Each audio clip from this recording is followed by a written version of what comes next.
ಅಧ್ಯಾಯ 10. ನೋಹನ ಮಕ್ಕಳಿಂದ ಉತ್ಪತ್ತಿಯಾದ ಜನಾಂಗಗಳ ಪಟ್ಟಿ. ನೋಹನ ಮಕ್ಕಳಾದ ಶೇಮ್, ಹಾಮ್, ಯಫೇತರ ವಂಶದವರ ಚರಿತ್ರೆಯು. ಜಲಪ್ರಳಯವಾದ ಮೇಲೆ ಅವರಿಗೆ ಮಕ್ಕಳು ಹುಟ್ಟಿದರು. ಯಫೇತನ ಸಂತಾನದವರು ಯಾರೆಂದರೆ Gomer, Magog, ಮಾದೈ, Javan, Tubal, Meshech, Tiras ಎಂಬವರೇ. ಗೋಮೆರನ ಸಂತಾನದವರು ಅಸ್ಕೆನಸ್, ರೀಫತ್, ತೋರ್ಗಮ್ ಎಂಬವರು.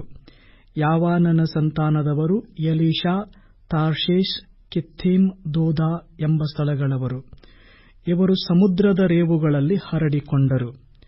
ದೇಶ, ಭಾಷಾ, ಕುಲ, ಜನಾಂಗಗಳ ಪ್ರಕಾರ ಇವರೇ ಯಫೇತನ ವಂಶದವರು.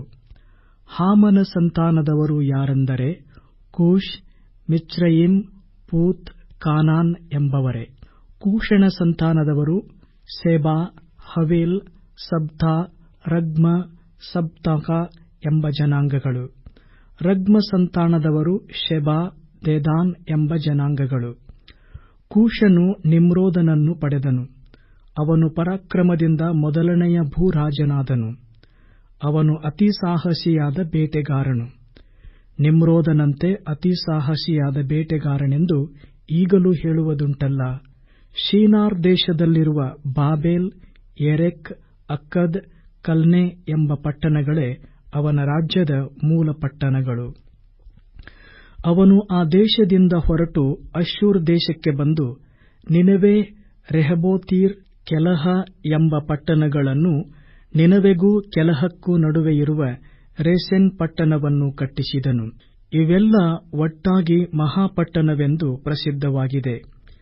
ಮಿಚ್ರಯಿಮ್ಯರಿಂದ ಲುದ್ಯರು, ಅಣಾಮ್ಯರು, ಲೆಹಾಬ್ಯರು, ನಪ್ತೂಹ್ಯರು, ಪತ್ರುಷ್ಯರು, ಕಸ್ಲೂಹ್ಯರು, ಕಪ್ತೋರ್ಯರೂ ಹುಟ್ಟಿದರು. ಕಸ್ಲೂಹ್ಯರ ಬಳಿಯಿಂದ ಫಿಲಿಷ್ಟಿಯರು ಹೊರಟು ಬಂದರು. ಕಾನಾನ್ ವಂಶದಲ್ಲಿ ಮೊದಲು ಹುಟ್ಟಿದವನು ಸೀದೋನ್. ಆಮೇಲೆ ಹೇತ್ ಹುಟ್ಟಿದನು. ಇದಲ್ಲದೆ ಯಬೂಸಿಯರು, ಅಮೋರಿಯರು, ಗಿರ್ಗಾಷಿಯರು, ಹಿವ್ವಿಯರು, ಅರ್ಕಿಯರು, ಸೀನಿಯರು, ಅರ್ವಾದಿಯರು, ಚೆಮಾರಿಯರು, ಹಮಾತಿಯರು ಕಾನಾನನಿಂದ ಹುಟ್ಟಿದರು. ಕಾಲಕ್ರಮದಿಂದ ಈ ಕಾನಾನ್ ಕುಲಗಳವರು ಹರಡಿಕೊಂಡರು. ಕಾನಾನ್ಯರ ಸೀಮೆಯು ಸೀದೋನ್ ಪಟ್ಟಣದಿಂದ ಗೆರಾರಿಗೆ ಹೋಗುವ ದಾರಿಯಲ್ಲಿರುವ ಗಾಜಾ ಪಟ್ಟಣದವರೆಗೂ ಮತ್ತು ಸೊದೋಮ್, ಗೊಮೋರ್, ಅದ್ಮಾ, ಚೆಬೋಯಿಮ್ ಎಂಬ ಪಟ್ಟಣಗಳಿಗೆ ಹೋಗುವ ದಾರಿಯಲ್ಲಿರುವ ಲೇಷಾ ಊರಿನವರೆಗೂ ಇತ್ತು. ಕುಲ, ಭಾಷಾ, ದೇಶ, ಜನಾಂಗಗಳ ಪ್ರಕಾರ ಇವರೇ ಹಾಮನ ವಂಶದವರು. ಇಬ್ರಿಯರೆಲ್ಲರಿಗೆ ಮೂಲ ಪುರುಷನೂ ಯಫೇತನ ಅಣ್ಣನೂ ಆಗಿದ್ದ ಶೇಮನಿಗೆ ಸಹ ಸಂತಾನವಾಯಿತು. ಶೇಮನ ಸಂತಾನದವರು ಏಲಾಮ್, ಅಶ್ಶೂರ್, ಅರ್ಪಕ್ಷದ, ಲೂದ್, ಅರಾಮ್ ಎಂಬವರೇ. ಅರಾಮ್ ಸಂತಾನದವರು ಊಸ್, ಹೂಲ್, ಗೆಥೇರ್, ಮಷ್ ಎಂಬವರೇ. ಅರ್ಪಕ್ಷದನಿಂದ ಶೆಲಹನೂ, ಶೆಲಹನಿಂದ ಎಬರನೂ ಹುಟ್ಟಿದರು. ಎಬರನಿಗೆ 2 ಮಕ್ಕಳು ಹುಟ್ಟಿದರು. ಒಬ್ಬನಿಗೆ ಪೆಲೆಗೆಂಬ ಹೆಸರು. ಅವನ ಕಾಲದಲ್ಲಿ ಭೂಮಿಯ ಜನಗಳು ವಿಂಗಡವಾದವು. ಅವನ ತಮ್ಮನ ಹೆಸರು ಯೋಕ್ತಾನ್. ಯೋಕ್ತಾನನ ಸಂತಾನದವರು ಅಲ್ಮೋದಾದ್, ಶೆಲೆಪ್, ಹಚರ್ಮಾವೆತ್, ಯರಹ, ಹದೋರಾಮ್, ಉಜಾಲ್, ದಿಕ್ಲಾ, ಓಬಾಲ್, ಅಬೀಮಯೇಲ್, ಶೆಬಾ, ಓಫೀರ್, ಹವಿಲ್, ಯೋಬಾಬ್ ಎಂಬ ಸ್ಥಳಗಳವರು. ಈ ಕುಲಗಳೆಲ್ಲ ಯೋಕ್ತಾನನಿಂದ ಹುಟ್ಟಿದವು. ಇವರ ನಿವಾಸವು ಮೆಷಾ ಸೀಮೆ ಮೊದಲುಗೊಂಡು ಮೂಡಲಲ್ಲಿರುವ ಸೆಫಾರ್ ಎಂಬ ಬೆಟ್ಟದವರೆಗೂ ಇತ್ತು. ಕುಲ, ಭಾಷಾ, ಜನಾಂಗಗಳ ಪ್ರಕಾರ ಇವರೇ ಶೇಮನ ವಂಶದವರು. ಸಂತತಿ, ಜನಾಂಗಗಳ ಪ್ರಕಾರ ಇವರೇ ನೋಹನ ವಂಶದವರು. ಜಲಪ್ರಳಯವಾದ ನಂತರ ಭೂಮಿಯ ಮೇಲೆ ಹರಡಿಕೊಂಡ ಜನಾಂಗಗಳವರು ಇವರೇ. ಆದಿಕಾಂಡ ಅಧ್ಯಾಯ 11. ಭಾಷಾಭೇದ ಉಂಟಾದದ್ದು. ಲೋಕದವರೆಲ್ಲರಿಗೂ ಒಂದೇ ಭಾಷೆಯಿತ್ತು. ಭಾಷಾಭೇದವೇನೂ ಇರಲಿಲ್ಲ. ಅವರು ಪೂರ್ವ ದಿಕ್ಕಿಗೆ ಮುಂದೆ ಮುಂದೆ ಪ್ರಯಾಣ ಮಾಡುತ್ತಿರುವಾಗ ಇತ್ತು. ಅಬ್ರಹಾಮನ ತನಕ ಶೇಮನ ವಂಶದವರ ಚರಿತ್ರೆ. ಶೇಮನ ವಂಶದವರ ಚರಿತ್ರೆಯು. ಜಲಪ್ರಳಯವು ಕಳೆದು 2 ವರುಷಗಳಾದ ಮೇಲೆ ಶೇಮನು 100 ವರುಷದವನಾಗಿ ಅರ್ಪಕ್ಷದನನ್ನು ಪಡೆದನು. ಅವನು ಅರ್ಪಕ್ಷದನನ್ನು ಪಡೆದ ಮೇಲೆ ಗಂಡು ಹೆಣ್ಣು ಮಕ್ಕಳನ್ನು ಪಡೆದು 500 ವರುಷ ಬದುಕಿದನು. ಅರ್ಪಕ್ಷದನು 35 ವರ್ಷದವನಾಗಿ ಶೆಲಹನನ್ನು ಪಡೆದನು. ಅವನು ಶೆಲಹನನ್ನು ಪಡೆದ ಮೇಲೆ ಗಂಡು ಹೆಣ್ಣು ಮಕ್ಕಳನ್ನು ಪಡೆದು 403 ವರುಷ ಬದುಕಿದನು. ಶೆಲಹನು 30 ವರ್ಷದವನಾಗಿ ಎಬರನನ್ನು ಪಡೆದನು. ಅವನು ಎಬರನನ್ನು ಪಡೆದ ಮೇಲೆ ಗಂಡು ಹೆಣ್ಣು ಮಕ್ಕಳನ್ನು ಪಡೆದು 403 ವರುಷ ಬದುಕಿದನು. ಎಬರನು 34 ವರ್ಷದವನಾಗಿ ಪೆಲೆಗನನ್ನು ಪಡೆದನು. ಅವನು ಪೆಲೆಗನನ್ನು ಪಡೆದ ಮೇಲೆ ಗಂಡು ಹೆಣ್ಣು ಮಕ್ಕಳನ್ನು ಪಡೆದು 430 ವರುಷ ಬದುಕಿದನು. ಪೆಲೆಗನು 30 ವರ್ಷದವನಾಗಿ ರೆಗೂವನನ್ನು ಪಡೆದನು. ಅವನು ರೆಗೂವನನ್ನು ಪಡೆದ ಮೇಲೆ ಗಂಡು ಹೆಣ್ಣು ಮಕ್ಕಳನ್ನು ಪಡೆದು 209 ವರುಷ ಬದುಕಿದನು. ರೆಗೂವನು 32 ವರ್ಷದವನಾಗಿ ಶೆರೂಗನನ್ನು ಪಡೆದನು. ಅವನು ಶೆರೂಗನನ್ನು ಪಡೆದ ಮೇಲೆ ಗಂಡು ಹೆಣ್ಣು ಮಕ್ಕಳನ್ನು ಪಡೆದು 207 ವರುಷ ಬದುಕಿದನು. ಶೆರೂಗನು 30 ವರ್ಷದವನಾಗಿ ನಾಹೋರನನ್ನು ಪಡೆದನು. ಅವನು ನಾಹೋರನನ್ನು ಪಡೆದ ಮೇಲೆ ಗಂಡು ಹೆಣ್ಣು ಮಕ್ಕಳನ್ನು ಪಡೆದು 800 ವರುಷ ಬದುಕಿದನು. ನಾಹೋರನು 29 ವರ್ಷದವನಾಗಿ ತೆರಹನನ್ನು ಪಡೆದನು. ಅವನು ತೆರಹನನ್ನು ಪಡೆದ ಮೇಲೆ ಗಂಡು ಹೆಣ್ಣು ಮಕ್ಕಳನ್ನು ಪಡೆದು 119 ವರುಷ ಬದುಕಿದನು. ತೆರಹನು 70 ವರ್ಷದವನಾಗಿ ಅಬ್ರಾಮ್, ನಾಹೋರ್, ಹಾರಾನ್ ಎಂಬ ಮಕ್ಕಳನ್ನು ಪಡೆದನು. ಅಬ್ರಹಾಮನ ಚರಿತ್ರೆ. ಅಬ್ರಾಮನ ತಂದೆಯನ್ನು ಕುರಿತದ್ದು. ತೆರಹನ ವಂಶದವರ ಚರಿತ್ರೆ. ತೆರಹನು ಅಬ್ರಾಮ್, ನಾಹೋರ್, ಹಾರಾನರನ್ನು ಪಡೆದನು. ಹಾರಾನನು ಲೋಟನನ್ನು ಪಡೆದನು.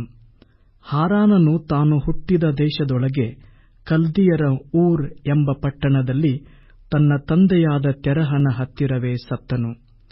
ಅಬ್ರಾಮನೂ ನಾಹೋರನು ಮದುವೆ ಮಾಡಿಕೊಂಡರು. ಅಬ್ರಾಮನ ಹೆಂಡತಿಯ ಹೆಸರು ಸಾರಯಳು. ನಾಹೋರನ ಹೆಂಡತಿಯ ಹೆಸರು ಮಿಲ್ಕಾ. ಈಕೆಯು ಹಾರಾನನ ಮಗಳು.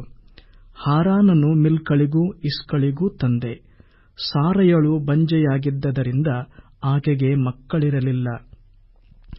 ತೆರಹನು ತನ್ನ ಮಗನಾದ ಅಬ್ರಾಮನನ್ನು, ತನಗೆ ಮೊಮ್ಮಗನೂ ಹಾರಾನನಿಗೆ ಮಗನೂ ಆಗಿರುವ ಲೋಟನನ್ನು, ತನಗೆ ಸೊಸೆಯೂ ಅಬ್ರಾಮನಿಗೆ ಹೆಂಡತಿಯೂ ಆಗಿರುವ ಸಾರಯಳನ್ನು ಕರಕೊಂಡು ಕಾನಾನ್ ದೇಶಕ್ಕೆ ಹೋಗಬೇಕೆಂದು ಕಲ್ದಿಯರ ಊರ್ ಎಂಬ ಪಟ್ಟಣವನ್ನು ಬಿಟ್ಟನು. ಅವರು ಖಾರಾನ್ ಪಟ್ಟಣಕ್ಕೆ ಬಂದು ಅಲ್ಲೇ ವಾಸಮಾಡಿಕೊಂಡರು. ತೆರಹನು 205 ವರ್ಷದವನಾಗಿ ಖಾರಾನಿನಲ್ಲಿ ಸತ್ತನು. ಆದಿಕಾಂಡ ಅಧ್ಯಾಯ 12. ಅಬ್ರಾಮನು ದೇವರ ಆಜ್ಞೆಯನ್ನು ಹೊಂದಿ ಸ್ವದೇಶದಿಂದ ಕಾನಾನ್ ದೇಶಕ್ಕೆ ಬಂದದ್ದು. ಯೆಹೋವನು ಅಬ್ರಾಮನಿಗೆ, ನೀನು ಸ್ವದೇಶವನ್ನೂ ಬಂಧುಬಳಗವನ್ನೂ ತಂದೆಯ ಮನೆಯನ್ನೂ ಬಿಟ್ಟು ನಾನು ತೋರಿಸುವ ದೇಶಕ್ಕೆ ಹೊರಟು ಹೋಗು. ನಾನು ನಿನ್ನನ್ನು ದೊಡ್ಡ ಜನಾಂಗವಾಗುವಂತೆ ಮಾಡಿ ಆಶೀರ್ವದಿಸಿ ನಿನ್ನ ಹೆಸರನ್ನು ಪ್ರಖ್ಯಾತಿಗೆ ತರುವೆನು. ನೀನು ಆಶೀರ್ವಾದ ನಿಧಿಯಾಗುವಿ.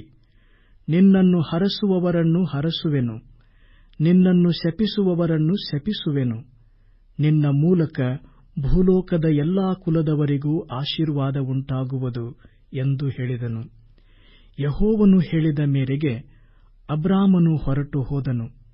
ಲೋಟನೂ ಸಂಗಡ ಹೋದನು. ಅಬ್ರಾಮನು ಖಾರಾನ್ ಪಟ್ಟಣವನ್ನು ಬಿಟ್ಟು ಹೊರಟಾಗ 75 ವರ್ಷದವನಾಗಿದ್ದನು. ಅವನು ತನ್ನ ಹೆಂಡತಿಯಾದ ಸಾರಯಳನ್ನೂ ತನ್ನ ತಮ್ಮನ ಮಗನಾದ ಲೋಟನನ್ನೂ ತಾನೂ ಲೋಟನೂ ಖಾರಾನಿನಲ್ಲಿ ಸಂಪಾದಿಸಿದ್ದ ಎಲ್ಲಾ ಸೊತ್ತನ್ನೂ ದಾಸದಾಸಿಯರನ್ನೂ ತೆಗೆದುಕೊಂಡು ಹೋಗಿ ಕಾನಾನ್ ದೇಶಕ್ಕೆ ಸೇರಿದನು. ಅಬ್ರಾಮನು ಆ ದೇಶದಲ್ಲಿ ಸಂಚರಿಸುತ್ತಾ ಶೆಕೆಮ್ ಕ್ಷೇತ್ರದಲ್ಲಿರುವ ಮೋರೆ ಎಂಬ ವೃಕ್ಷದ ಬಳಿಗೆ ಬಂದನು. ಆ ಕಾಲದಲ್ಲಿ ಕಾನಾನ್ಯರು ದೇಶದಲ್ಲಿದ್ದರು. ಅಲ್ಲಿ ಯೆಹೋವನು ಅಬ್ರಾಮನಿಗೆ ದರ್ಶನ ಕೊಟ್ಟು, ನಾನು ಈ ದೇಶವನ್ನು ನಿನ್ನ ಸಂತಾನಕ್ಕೆ ಕೊಡುವೆನು ಅಂದನು. ತನಗೆ ದರ್ಶನ ಕೊಟ್ಟ ಯೆಹೋವನಿಗೆ ಅಬ್ರಾಮನು ಯಜ್ಞವೇದಿಯನ್ನು ಕಟ್ಟಿಸಿದನು. ಅವನು ಅಲ್ಲಿಂದ ಹೊರಟು ಬೇತೇಲಿಗೆ ಮೂಡಲಲ್ಲಿರುವ ಗುಡ್ಡಕ್ಕೆ ಬಂದು ತನ್ನ ಗುಡಾರವನ್ನು ಹಾಕಿಸಿ ಇಳುಕೊಂಡನು. ಪಶ್ಚಿಮಕ್ಕೆ ಬೇತೇಲು, ಪೂರ್ವಕ್ಕೆ ಆಯಿ ಎಂಬ ಊರೂ ಇದ್ದವು. ಅಲ್ಲಿಯೂ ಯೆಹೋವನಿಗೋಸ್ಕರ ಯಜ್ಞವೇದಿಯನ್ನು ಕಟ್ಟಿಸಿ ಆತನ ಹೆಸರನ್ನು ಹೇಳಿಕೊಂಡು ಆರಾಧಿಸಿದನು. ಐಗುಪ್ತ ದೇಶದಲ್ಲಿ ಅಬ್ರಾಮನ ಹೆಂಡತಿಯ ವಿಷಯವಾಗಿ ನಡೆದ ಸಂಗತಿ.